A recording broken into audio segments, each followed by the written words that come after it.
Good morning. Good morning. It's Tuesday, and I hope you are all well.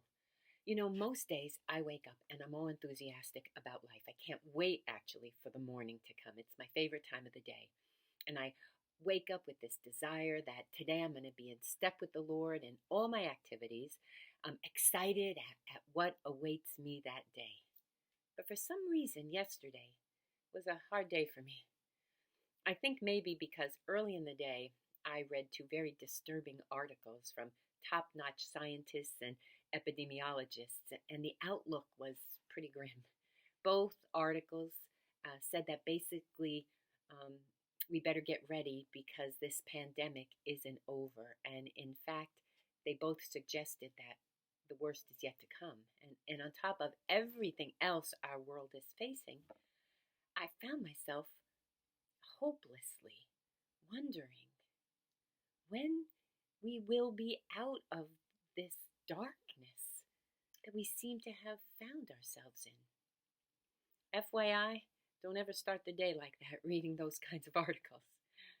Anyway, later I got an email about a book that was coming out, and the author wrote about feeling that same kind of hopeless darkness regarding her life of being a Black woman and her struggles with activism. But then she said she started thinking, what if this is not the darkness of the tomb, but the darkness of the womb?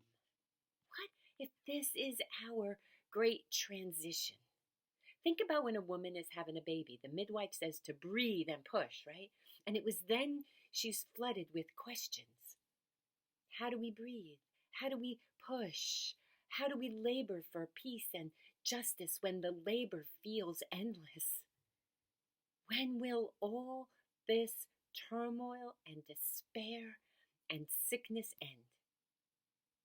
When will we breathe free again? What great questions. And what a perfect analogy.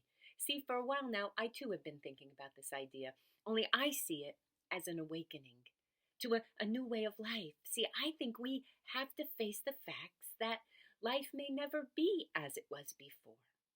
But maybe this is God's way of waking us up from our own recklessness and carelessness to something better, drawing us closer to Him as we go through this time so that when it's over, we will be something better.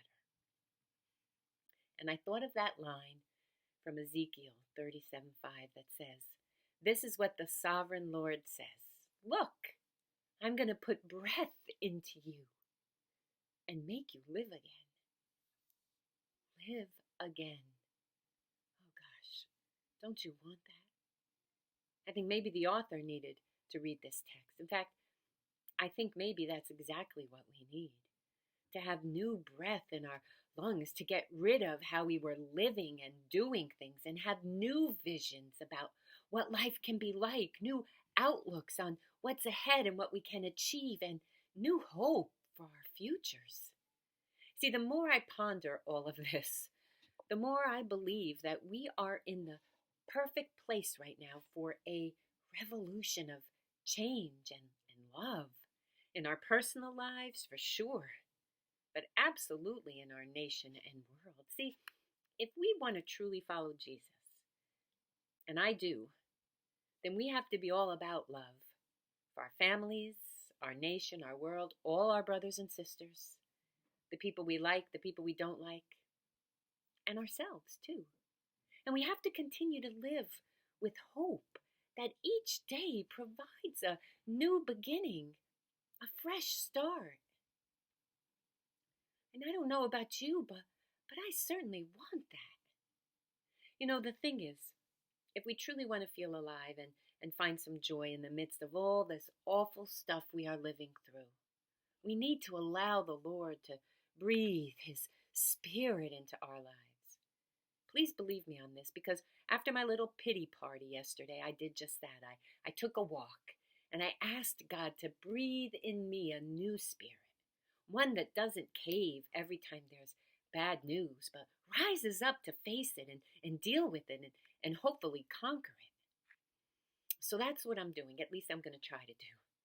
And that's what I'm hoping you will do too. We may have to go through a lot more, and it may not be all good. But with God by our side, I really believe we can get through it, all of it, and we can come out better than we were. At least that's what I'm going to try to do. So today, my friends, breathe. Just breathe. Inhale all that God has in store for you. And while you're at it, stay safe. Keep wearing your mask and washing those hands, and always look for the blessing. Keep your spirits up and your hope alive. We are going to get through this. We will make it through this time. I don't know when or how. I just know we are. Know it too today. And know that I love you, and I'm praying for you. And I look forward to seeing you tomorrow. God bless you and have a fantastic day.